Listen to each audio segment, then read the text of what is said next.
आज 6 जून है, यानी कि ऑपरेशन सिंदूर को 1 महीने पूरे होने का दिन। आज ही के दिन 1 महीना पहले आपको याद है कि किस तरीके से ऑपरेशन सिंदूर को अंजाम देके हमने पाकिस्तान की ईंट से ईंट बजाई थी। और आज के दिन प्रधानमंत्री मोदी उसी जम्मू कश्मीर में थे जहां आतंकियों ने पहलगाम में 22 अप्रैल को 26 निर्दोष टूरिस्ट को उनका धर्म पूछ करके उनकी हत्या की। उनकी कोशिश थी कि भारत का मनोबल तोड़ दिया जाए, भारत में दंगे और नफरत फैलाए जाए, लेकिन भारत ने उनके एक एक एक्शन का रिएक्शन दिया, मुंह तोड़ जवाब दिया। और पीएम ने आज जम्मू को कश्मीर से जोड़ने वाले रेल रूट का जब उद्घाटन किया तो वहां से उनका संदेश सीधा पाकिस्तान को था। पीएम की आज की एक तस्वीर ने, महज एक तस्वीर ने पूरे देश का ध्यान अपनी तरफ खींचा। UEM Jaipur is a perfect target for prospective students aspiring for good jobs, good education with future-ready skills. और वो तस्वीर थी जब चिनाब नदी पर बने पुल पर हाथ में तिरंगा लेकर के प्रधानमंत्री चल रहे थे।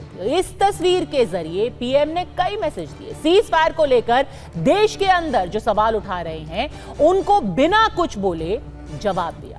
जो लोग कह रहे हैं कि ऑपरेशन सिंदूर एक सरेंडर था, उनको मुंह तोड़ जवाब मिला। और पाकिस्तान जो पूरी दुनिया में घूम कर भीख का कटोरा लेकर के कह रहा है कि we are victims of terror, उनको भी ये एक तस्वीर जवाब था। 22 अप्रैल को पहलगाम में जो कुछ हुआ वो इसी का उदाहरण है। पाकिस्तान ने पहलगाम में इंसानियत और कश्मीरियत दोनों पर वार किया। उसका इरादा भारत में दंगे कराने का था। उसका इरादा कश्मीर के मेहनतकश लोगों की कमाई को रोकना था। आतंकियों को चुनौती देने वाला नौजवान आदिल, वो भी तो वहां मेहनत मजदूरी करने गया था, लेकिन अपने परिवार की देखरेख कर सके इसलिए मेहनत कर रहा था। आतंकियों ने उस आदिल को भी मार दिया। साथियों, पाकिस्तान की साजिश के खिलाफ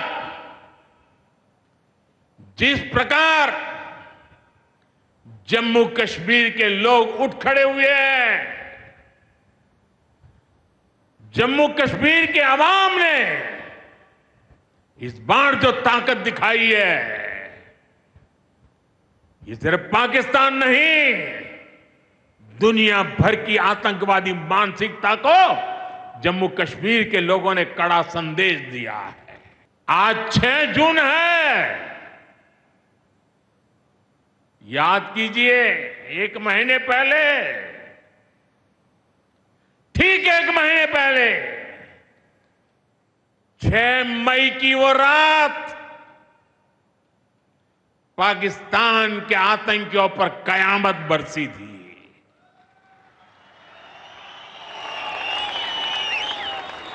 अब पाकिस्तान कभी भी ऑपरेशन सिंदूर का नाम सुनेगा तो उसे अपनी शर्मनाक शिकस्त याद आएगी।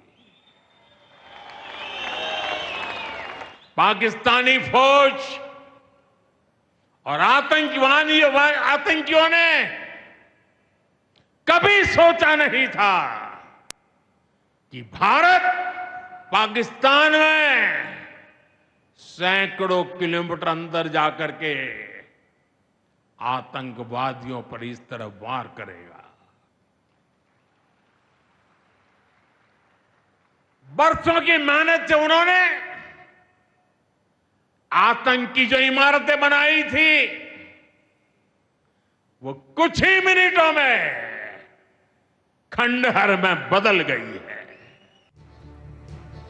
पिछले कई दिनों से आपको याद होगा कि देश में सीजफायर को लेकर के लगातार सवाल उठाए जा रहे हैं। विपक्ष का आरोप है कि प्रधानमंत्री मोदी ने डोनाल्ड ट्रंप के आगे सरेंडर कर दिया।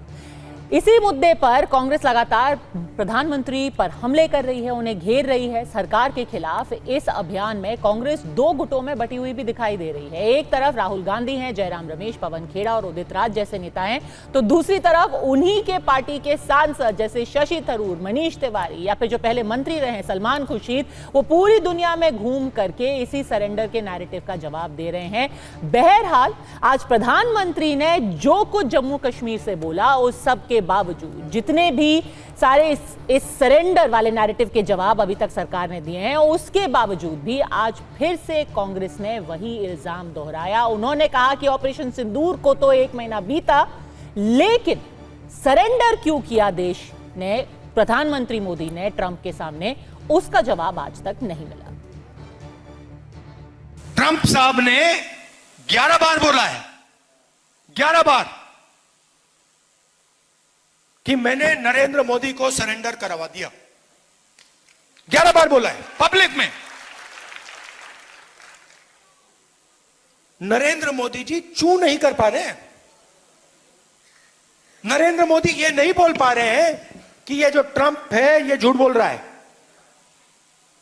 क्योंकि वो सच्चाई है। हकीकत क्या है, राष्ट्रपति ट्रंप की भूमिका क्या है, और राष्ट्रपति ट्रंप और राष्ट्रपति पुतिन के बीच में, भारत और पाकिस्तान के बीच का जो युद्ध है उसके बारे में बातचीत होती है।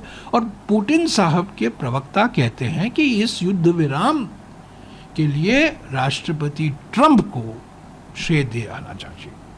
तो सवाल तो हमारा सीधा है प्रधानमंत्री जी से। राष्ट्रपति ट्रंप की धमकी में, दबाव की वजह आपने ऑपरेशन सिंदूर रुकवा दिया, इसीलिए तो सवाल उठता है ना। तो ऐसे में अड़ी के सवाल हैं बिल्कुल सीधे कि क्या आज प्रधानमंत्री ने सरेंडर वाली सियासत पर तिरंगे से जवाब दिया, और आज जब ऑपरेशन सिंदूर का 1 महीना पूरा हो गया है, तो क्या कश्मीर की धरती से पीएम मोदी ने पाकिस्तान का भी पूरा हिसाब कर दिया?